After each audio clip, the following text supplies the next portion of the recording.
Hi, this video is going to teach you how to determine the atomic mass if you're given different isotopes and their abundances of an element. It's just 3 easy steps. It's a weighted average, and I know you can do it.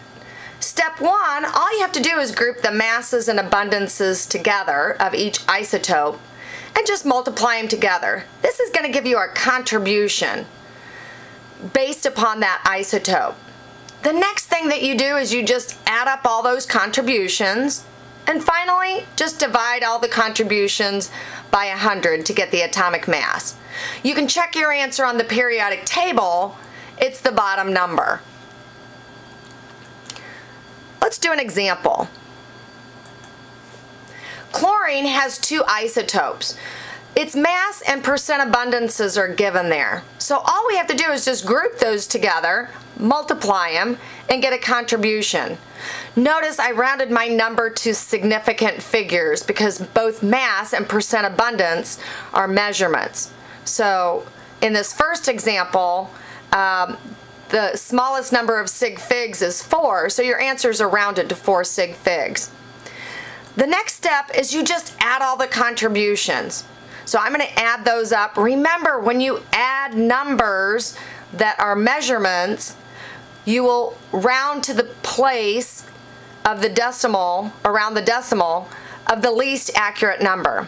So our 2650 is the least accurate number. So when we add it up, we're going to round our answer to the ones place. The last thing that you're going to do is divide all the contributions by 100. So for this one, all we have to do is move the decimal point 2 places to the left, and you're done. Let's try another one. This is oxygen, which has 3 isotopes. Again, just group the masses with the abundances, get a contribution, add the contributions, and divide by 100. Again, if you look at your answer on the periodic table, you'll get that answer. Let's try this one. You might want to pause this video for a little bit until you've gotten this calculated. I'm going to give you a hint. The atomic mass is a weighted average.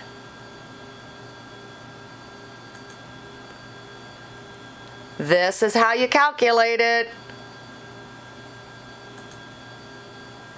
So the answer is 20.18. Notice that the answer is between the largest and smallest number. Our largest number being 21.991 and the smallest number being 19.992. It's got to be between those 2 numbers if it's going to be an average. Also, if you notice, the 19.992 has 90% of that. So your answer should be really close to that 19.992. A is not even an option because it's not in between the largest and smallest values. 20.99 is probably, if you just added them all up and divided by 3, that would be the number that you would get. 21.97, way too high, given the percent abundance for neon 20 being 90.48%. Hopefully that helps.